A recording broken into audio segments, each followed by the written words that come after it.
Nabuhayan po ng loob ang mga nasalanta ng bagyo sa Tacloban City dahil sa panalo ng kanilang idolong si Manny Pacquiao.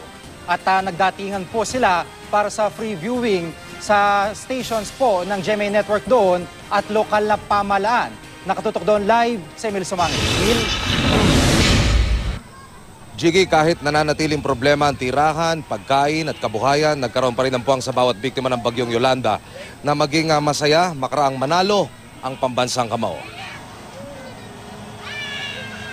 Ligaya at pag-asa ang dala ng tagumpay ni pambansang kamao Manny Pacquiao para sa mga sinalanta ng bagyong Yolanda. Gaya ni Pacquiao, babawi at babangon daw ang mga taga-Tacloban mula sa kawalan. Sandali munang kinalimutan ng evacuees dito sa Rizal Central Elementary School ang pait na kanilang sinapit. Tinutukan nila ang laban ng Pacquiao Rios at dito humugot ng lakas ng loob.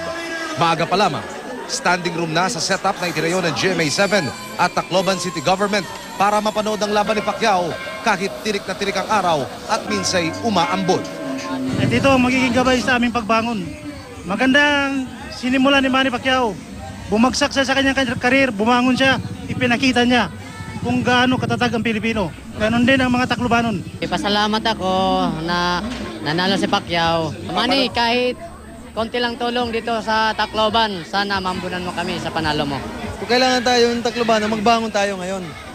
Sipag at saga tayo ngayon.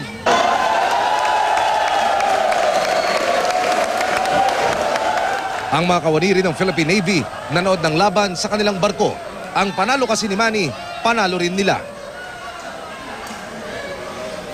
Nanawagan ang mga narito sa Rizal Central School na sana'y mabisita sila ng pambansang kamao. Lalo pat ang pagbisita sa mga nasalanta ng bagyo ang unang pangako ni Pacman pagkatapos ng laban. Jiggy. Maraming salamat, Emil Sumangit.